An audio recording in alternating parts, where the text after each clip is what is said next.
Olá pessoal, espero que estejam todos bem.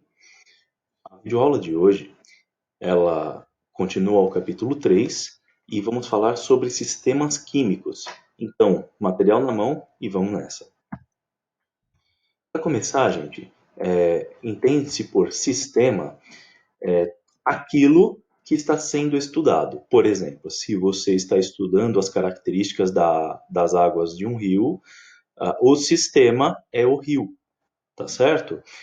Se você está estudando, por exemplo, a qualidade da água que sai de uma estação de tratamento, o sistema é o tanque de água que está na estação de tratamento, que está sendo estudado.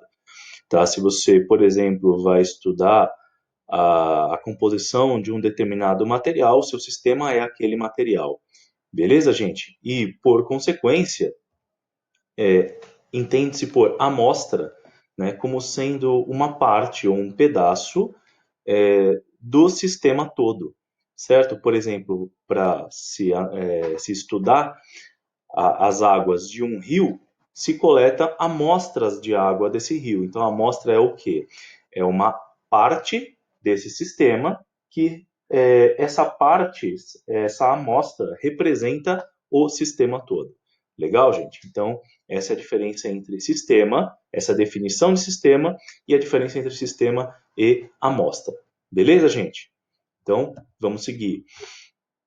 Dos sistemas químicos, nós temos dois tipos, os sistemas homogêneos e os heterogêneos. Exemplos de sistemas homogêneos tornam mais claro clara a definição de sistema homogêneo. Por exemplo, o ar atmosférico, ele é um sistema homogêneo, sendo que ele é uma mistura de oxigênio, nitrogênio e outros gases que estão presentes, tá? Além de material particulado como poeira, tá? Bom, nesse caso, vamos considerar o ar atmosférico somente composto por gases. Sendo assim, ele é um sistema homogêneo. Um outro exemplo seriam outros materiais, como, por exemplo, uma aliança de ouro. Ele é uma liga metálica, tá? Ele não é ouro puro, mas é uma liga feita por ouro, predominantemente, e um pouco de cobre e de prata, tá? Então, qual que é a característica principal dos sistemas homogêneos? Eles se misturam muito bem a ponto de não conseguirmos identificar as suas partes que o compõem, a ponto de não conseguir identificar os seus componentes, tá certo? Então, num sistema homogêneo, os componentes se misturam muito bem. Já nos sistemas heterogêneos, os componentes não se misturam. Por exemplo, na mistura entre água e areia, a água não se mistura com a areia, né? Tanto que a areia não dissolve na água, né? O resultado é que formam-se sempre nesse caso, duas fases. Tá? Assim como a mistura de água, areia e óleo. Né? Nenhum dos três se mistura. O resultado é que você tem uma mistura de três fases, uma mistura trifásica, né? Enquanto no primeiro exemplo é bifásica. Percebe que num sistema homogêneo tem sempre uma fase só, ou seja, só conseguimos identificar o todo. Então é uma fase só. Aqui, nos sistemas heterogêneos, nós conseguimos identificar todas as fases, alguns componentes do sistema. Legal, gente? Então, os componentes não se misturam. A gente entende, então, que quando os componentes se misturam muito bem, a ponto de não conseguir determinar quais são esses componentes, nós chamamos de mistura homogênea. Portanto, tem sempre uma fase. E quando um sistema tem mais de uma fase, porque alguns componentes não se misturam, nesse caso nós temos uma mistura ou um sistema heterogêneo. Legal? Bom, vamos praticar um pouquinho isso que a gente acabou de ver. Na página 128 ali do livro didático de vocês, temos aí uma questão de um exercício resolvido que diz o seguinte: em um recipiente foram misturadas as seguintes substâncias: areia, pequenas quantidades de sal e açúcar, gasolina, água e gelo. Aí as perguntas: quantos componentes e quantas fases podem ser observados nesse sistema?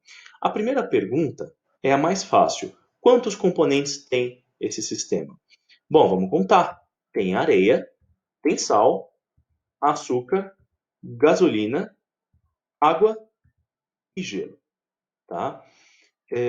Quantos componentes tem? Na prática, são 6 componentes, tá certo? No entanto, água e gelo, eles são feitos da mesma substância. Embora uma seja líquida, outro seja sólido, mas eles têm a mesma formulação. Então, entende-se que tem 5 componentes, tá certo? Areia, sal, açúcar, gasolina e água e gelo têm uma mesma forma, portanto, 5 componentes. Agora, para a gente poder determinar quantas fases o sistema tem, primeiro temos que recorrer à seguinte pergunta.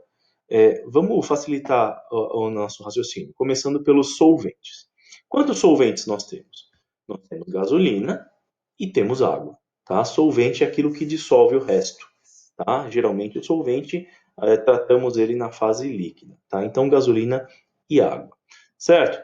Outra pergunta. Esses solventes, eles se misturam? A gasolina e a água, eles conseguem se misturar? A resposta é não. Gasolina e água não se misturam. Tá certo? O resultado com isso é que já temos inicialmente 2 fases, só considerando os solventes. Tá certo? Próxima pergunta. Desses, o que se dissolve em água? Né? Sabemos que o sal e o açúcar, ambos conseguem se dissolver em água. Tá? O resultado é que a fase que contém água, ela, mesmo tendo sal e açúcar, fica uma fase só. Legal? Porque sal e açúcar dissolvem na água, formando uma fase só. Beleza? Então, água, sal e açúcar é uma fase apenas. Tá certo? E o que não se dissolve em água? Areia e gelo. Né? A areia não se mistura com a água, não se dissolve em água. E o gelo? O gelo ele derrete, mas vamos lá. O gelo ele não se dissolve instantaneamente, assim como o sal e açúcar. Tá? E a areia não se dissolve. O resultado é que a água com areia e com gelo já são 3 fases diferentes. Os nossos olhos conseguem perceber esses 3 componentes. Tá certo, gente? Então, essas 3 são 3 fases. Beleza? Vamos lá. Esses mesmos componentes, areia e gelo, conseguem se dissolver em gasolina? A resposta é não. Gasolina também não dissolve areia e gasolina não dissolve gelo. Tá certo? Porque gelo é água. Se a água não se mistura com a gasolina, o gelo também não vai se misturar. Tá certo? O resultado é que nós temos as 2 fases só dissolventes e mais 2 fases que é mais areia e gelo. Tá certo? Ou seja, no total nós temos 4 fases. Se não entendeu, assista novamente esse vídeo, pense um pouquinho no que dissolve, o que não dissolve, o que se mistura, o que não se mistura, tá? E aí vocês vão conseguir chegar nessa mesma resposta. Gente, se vocês derem uma resposta de 6 componentes, também é válido, tá? Aqui nós estamos contando 5 componentes, como no livro de vocês.